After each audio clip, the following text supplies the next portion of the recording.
Bismillahirrahmanirrahim. Assalamu alaikum students. Hope so you're fine, good and safe at your homes. Unit number 6, Work and Energy. Topic is Energy Conversion and Conservation. We'll discuss this topic under a few questions that are: Can energy be converted from one form to another form?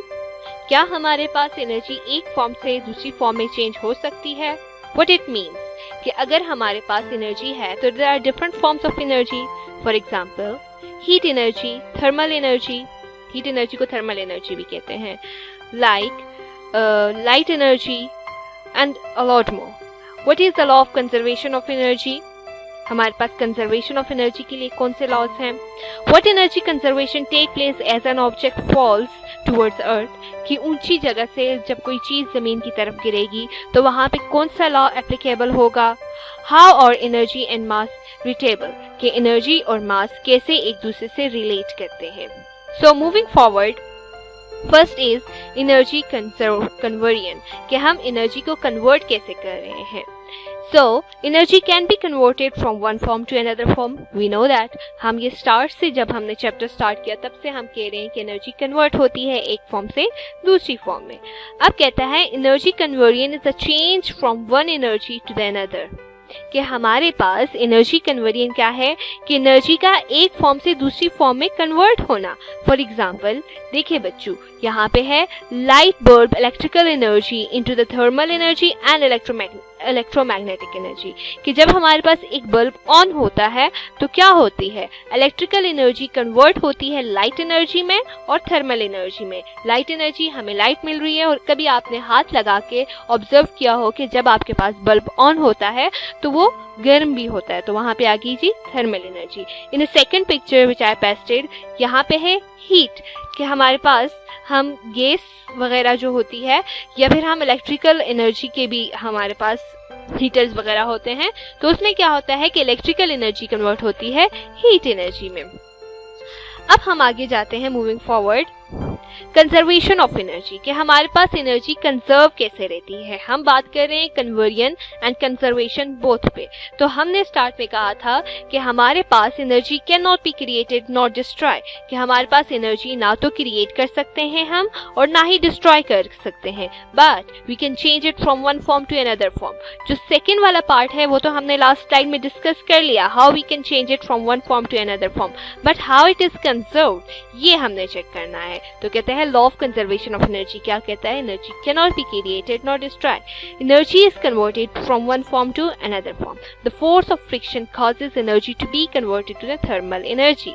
कि हमारे पास for example हम चल रहे हैं, ठीक, तो हमारे चलते हुए क्या है कि हमारी जो एनर्जी होती है वो किस में चेंज हो रही होती है? हमें पसीना आ रहा होता है, हमारा जिस्म गर्म हो रहा होता है, तो वहां पे क्या होता है? हमारी एनर्जी चेंज होती है जी थर्मल एनर्जी में. Clear?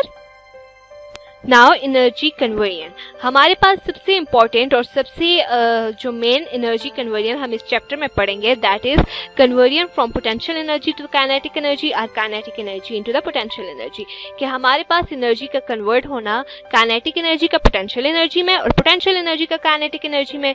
In a last class we have discussed in lecture कि हमारे पास पोटेंशियल और काइनेटिक एनर्जी क्या है. I am giving the short review कि हमारे पास पोटेंशियल एनर्जी वो एनर्जी है जब बॉडी रेस्ट की कंडीशन में होती है.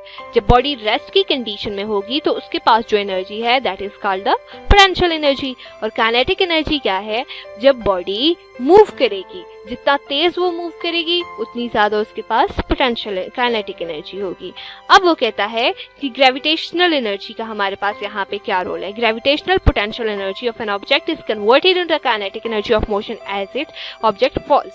कि हमारे पास कोई चीज है ऊंची सी जगह पे पड़ी हुई है और वहां से जब वो गिरती है तो तब उस पर कौन सा कंजर्वेशन लॉ अप्लाई होता है? That is gravitational potential energy.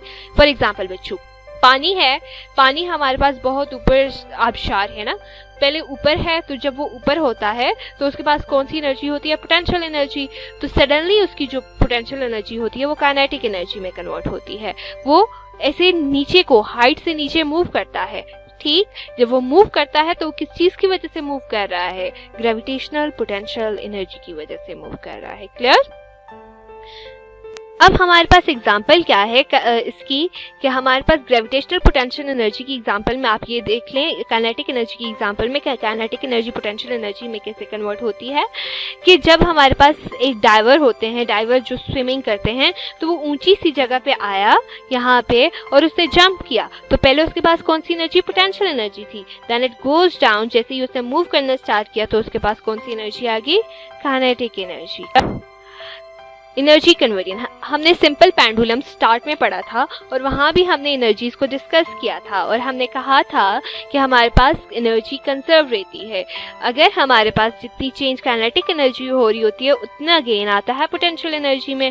तो यहाँ पे अगेन वही बात हो रही है कि पेंडुलम हाई पॉइंट पे, जब वो हाई पॉइंट पे होता है तो क्या होती है, उसके पास पोटेंशियल एनर्जी होती है। जब वो स्विंग कर रहा होता है, मूव कर रहा होता है, तब हमारे पास काइनेटिक एनर्जी होती है। अगेन जब वो अपने दूसरे हाईएस्ट पॉइंट पे पहुंचता है तो उसके पास क्या होती है, पोटेंशियल एनर्जी होती है।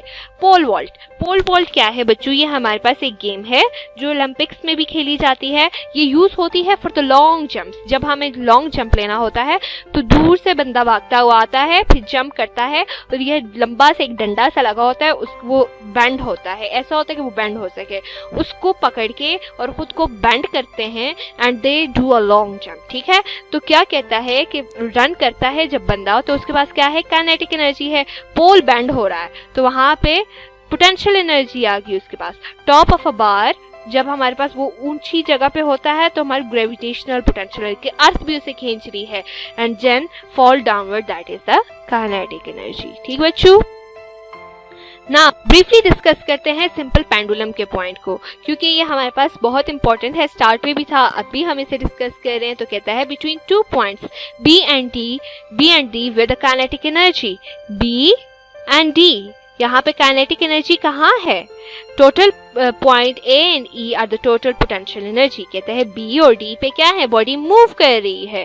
ठीक, तो हमारे पास क्या होगा, जब बॉडी मूव करती है तो उसके पास यहाँ बी पे और यहाँ डी पे क्या है, काइनेटिक एनर्जी है। और कहता है ए और ई पे क्या है जी, पोटेंशियल एनर्जी है। लेकिन सी पॉइंट हमारे पास वो पॉइंट है जहां पे बॉडी के पास हाफ पोटेंशियल एनर्जी होगी और हाफ काइनेटिक एनर्जी होगी। क्लियर? अब हमने देखना है कि हम ये कन्वर्जन को कैलकुलेट कैसे करते हैं, कि कैसे हमारे पास हमें पता चलेगा कि कितनी एनर्जी कन्वर्ट हुई है। तो for mechanical energy is the total kinetic energy and potential energy of a object minus formula कि हमारे पास kinetic energy and potential energy किसकी एग्जांपल है, मैकेनिकल एनर्जी की। तो हम क्या कहते हैं, mechanical energy is equal to kinetic energy plus potential energy, कि हमारे पास मैकेनिकल एनर्जी क्या है, काइनेटिक एनर्जी और पोटेंशियल एनर्जी का सम है। Mechanical process any type of motion. अब कहता है कि मैकेनिकल प्रोसेस है क्या, जब हमारे पास बॉडी मोशन कर रही होती है तो हम क्या कहते हैं, it is doing the mechanical process. ठीक, motion of a body is the mechanical process. Calculate कैसे करना है हमने, mechanical energy at start, energy at end, कि हमारे पास स्टार्ट में कितनी एनर्जी थी और एंड में कितनी एनर्जी। हम क्या कह रहे हैं, it is the constant value, कि हमारे पास एनर्जी ना तो क्रिएट हो सकती है और ना ही डिस्ट्रॉय हो सकती है। सो हमने ये देखना है स्टार्ट में कितनी थी और एंड पे कितनी है। Conversion of mechanical energy is equals to kinetic and potential energy at a beginning is equals to kinetic and potential energy at end. That is the formula used for calculating the energy conversion. Clear? Now the next is energy and mass equivalence, कि हमारे पास energy और मास कैसे एक दूसरे के equivalent आते हैं। तो आइंस्टाइन की equation, the famous Einstein equation जो हमने start of the first chapter के स्टार्ट में, मतलब जब हमने फर्स्ट चैप्टर पढ़ा था तब मैंने क्लास में भी आपको डिस्क्राइब किया था, that is E is equals to mc square. What is E? Is the energy, m is for the mass and c is the speed of light. Speed of light का हम यहाँ पे ले रहे हैं जी square. The value of speed of light क्या होती है, 3 multiplied by 10⁸ मीटर पर सेकेंड। ठीक बच्चों, अब हमारे पास उस वैल्यू का स्क्वायर ले रहे हैं। ऑल्दो यू नो दैट कि हमारे पास स्पीड ऑफ लाइट सबसे ज्यादा जो स्पीडी चीज है दैट इज लाइट, कि हमारे पास स्पीड ऑफ लाइट को कोई चीज भी अटेंड नहीं कर सकती। ठीक है, इट्स सो मच, हमारे पास नॉर्मल लाइफ में हम नहीं कोई भी चीज मूव कर सकती with the speed of light. अब हम उसी स्पीड ऑफ लाइट का स्क्वायर ले रहे हैं, doubling the speed of light.